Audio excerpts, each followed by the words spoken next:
welcome back to Infinite Arts Mart. And we are obviously going with the birds. We're going to fly with the birds the second half of April.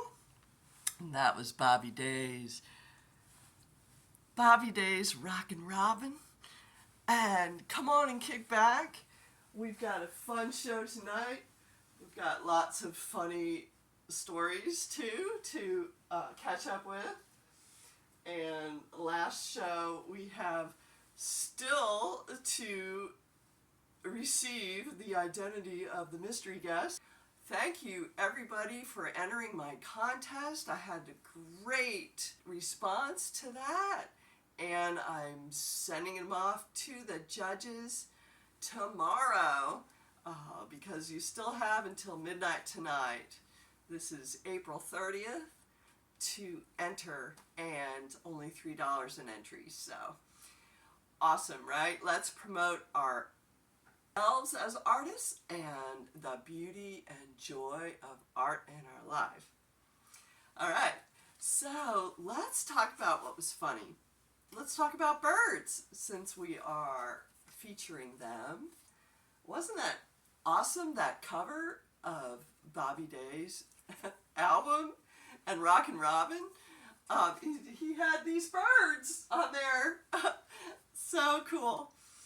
Anyway, I want to talk to you about egrets. We have down here in Florida, we have the cattle egret, which they like to hang on top of the cattle. You know, the cows, they just sit on the cows, and they probably snap at those flies and enjoy their little insects for a meal or so. And I've renamed them too because they like to hang out on the top of cars. So I'm calling them car egrets, and I'm calling their dumpster egrets. I've seen them there. And I've seen them, of course, on the docks and pilings. So our cattle egret love to go everywhere. And did you see the video of the sandhill cranes escorting the gator across the road? Yeah, that was a hoot, huh? Here we are. We had 3 cranes, and the gator was in front of them. He's just walking along. He's crossing the road. I'm not sure how much he knew they were there. He probably did, somewhat.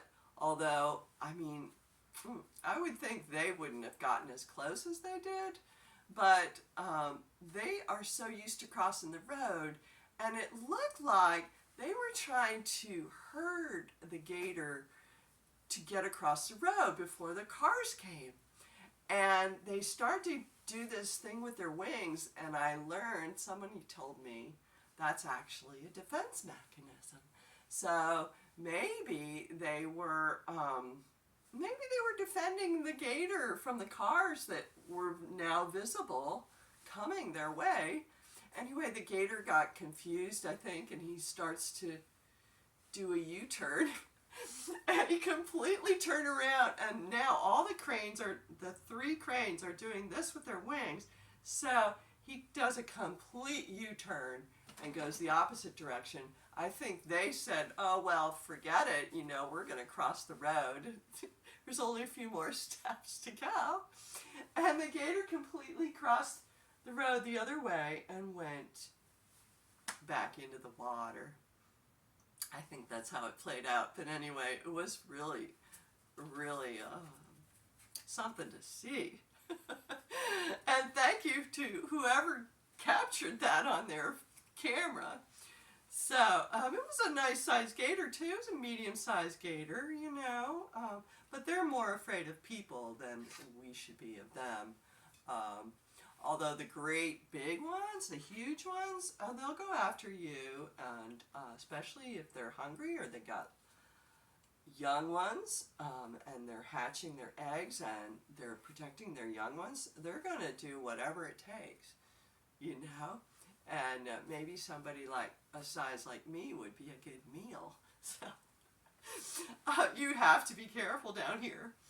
I live near some ponds, and I drive by this one very often, and I'll look over and I saw a gator there a couple times, and I tell my neighbors that go out and walk their little dogs because they love the little doggies. Yeah, the little pooches, they would just snap that right up. So, walk your dog across the street. What else was funny this past few weeks? I have noticed accents are funny. Like sometimes, even I've done it. I'll be reading a piece of writing in a workshop or something, and then all of a sudden I guess I think it's like a bluesy piece or it's a southern piece, and so I start to go into this southern drawl with my words, and I got complimented on it, but I had no idea where that came from. And then there's other accents that really kind of take you aback, like I've noticed some of our visiting priests have had accents, or our priests that have stayed on for a while.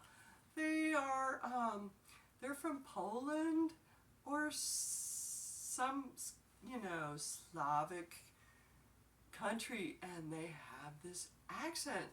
We had one visiting last year or 2 years ago or so, and he sounded just like Peter Lorre, the Maltese Falcon. He had this. Yes, we must listen to the gospel and follow in the footsteps of our Lord. And he looked like Peter Lorre too, which was really funny. He was this little, shorter man, and the cropped hair, and it just really kind of gave me a chuckle. And some of the other priests, they sound like they're from Transylvania, and this is the cup of my blood, which will be given up for you. And it sounds like Dracula, And you kind of have to do a double take with some of that, and just, focus. It's really Jesus speaking to us. So anyway, that's my funny about accents. My mystery guest that I had here, he's incredible with accents, and he would morph into the he was digging on the southern accent too. I think he learned it just maybe visiting Florida. Maybe he heard some of that. Although Florida, we have people from everywhere. So, and I don't really have an accent. I was raised, my brothers and sister were raised by an English teacher and a Spanish and a French teacher. She was all three. So we were taught how to enunciate and how to pronounce words, and what words meant, and grammar and such. And we're not perfect with it, but we don't really have a particular accent. People will ask me, where are you from? And then I tell them this story. I was raised in the Midwest of Illinois, and my mother was an English teacher, so a lot of it's proper English, I guess, is what she taught us. Couple more things. I had to take that driver's ed course to lower my insurance. Anything it takes to, lower your fees, right? So I'm taking this course, and nothing's very funny until the very end, and I have to read off to you. If you were a the questions were, we had to learn a little bit about everybody, motorcycle drivers and riders and great big truck drivers and such. Everything is a factor, and they're part of the course at the end was, do you drive an RV? And I thought, wow, this is important, and it's a course for 55 plus. So I'm telling you my age. I am a 55 plus person to be better drivers. And I'm just going to title this, so this was about RV driving, right? And you really need to give it up when these things start happening. So it was,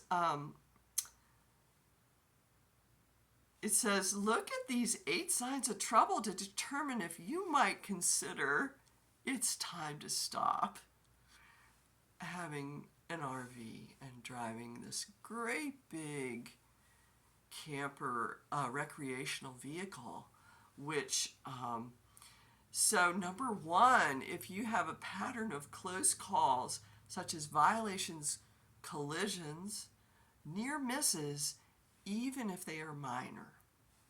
Okay, so that's not so terribly funny, at all. But an increasing difficulty seeing things on the road, being surprised by passing cars, or braking harder than normal for stoplights, running over curbs. Yeah, I would think that would be a sure sign if you start to run over curbs in your great big RV. And if you're driving through stop signs, like plowing them over, or not even stopping for them. So super important. On the roadway, you've got a decline in physical abilities. You've got trouble turning your head. You need to look to the right. You need to look to the left quite comfortably and quite fully. Your head and shoulders before you change lanes even. I mean, if you need to look over your shoulder to be sure your blind spot, there's nobody in it, you need to be able to turn your neck and look. And do you have difficulty adjusting to the glare of oncoming headlights? And do you have slow reactions and a hard time keeping centered in your lane? So I'm not going to read all of them, but some of these others that for anybody and everybody, whether you drive an RV or not, they talk about emotional challenges of driving. And are you increasingly nervous? Are you frustrated? And are you angry when you're driving? I remember if ever, I knew I was furious about something, I'm not getting in a car. No way. Not today. Or not right now. I need to cool off, settle down, and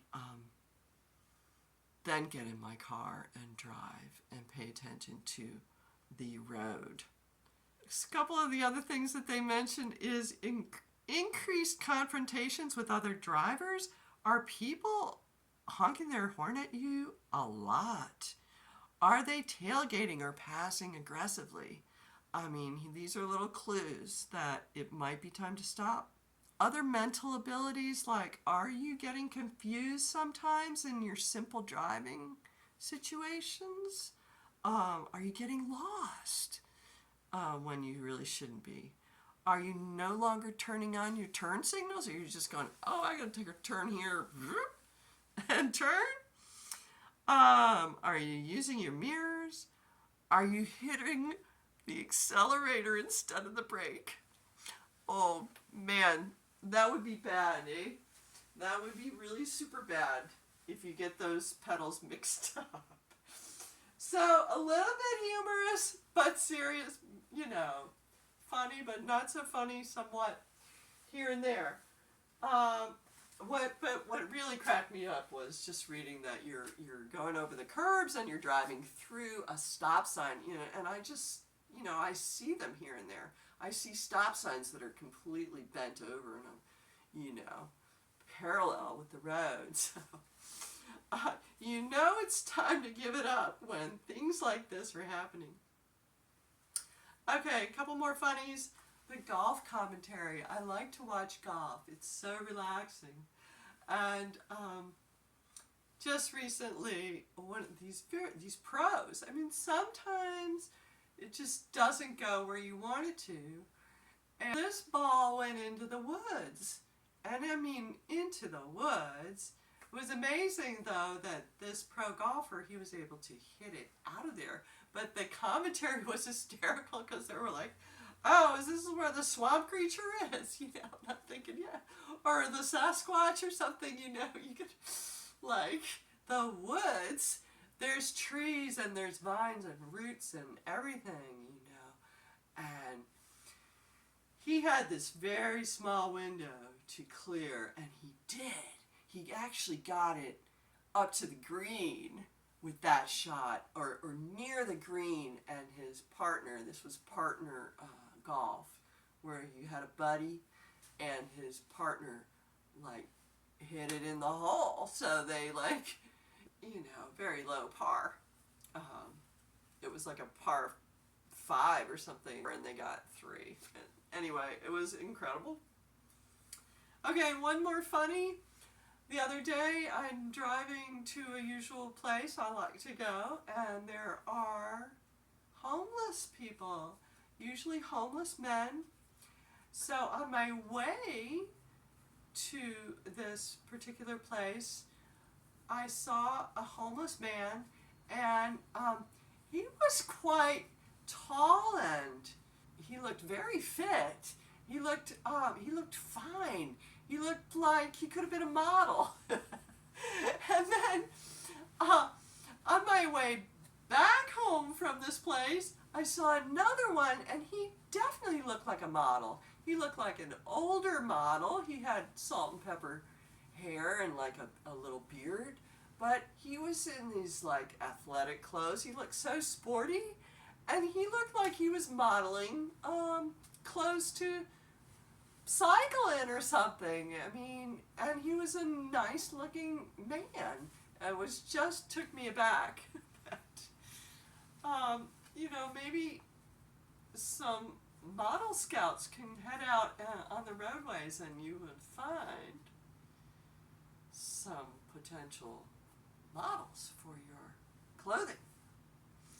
Anyway, so that's what I have for you today.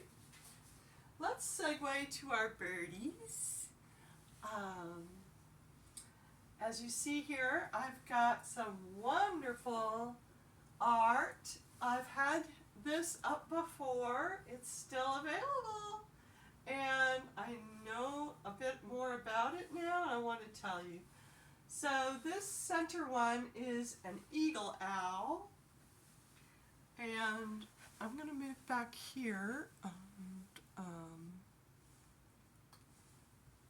talk about it.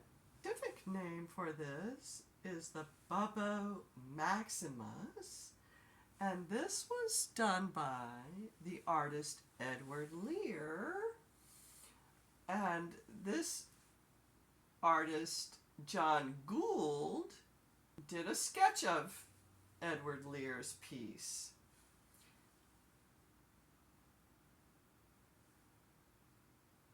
So the artist is John Gould,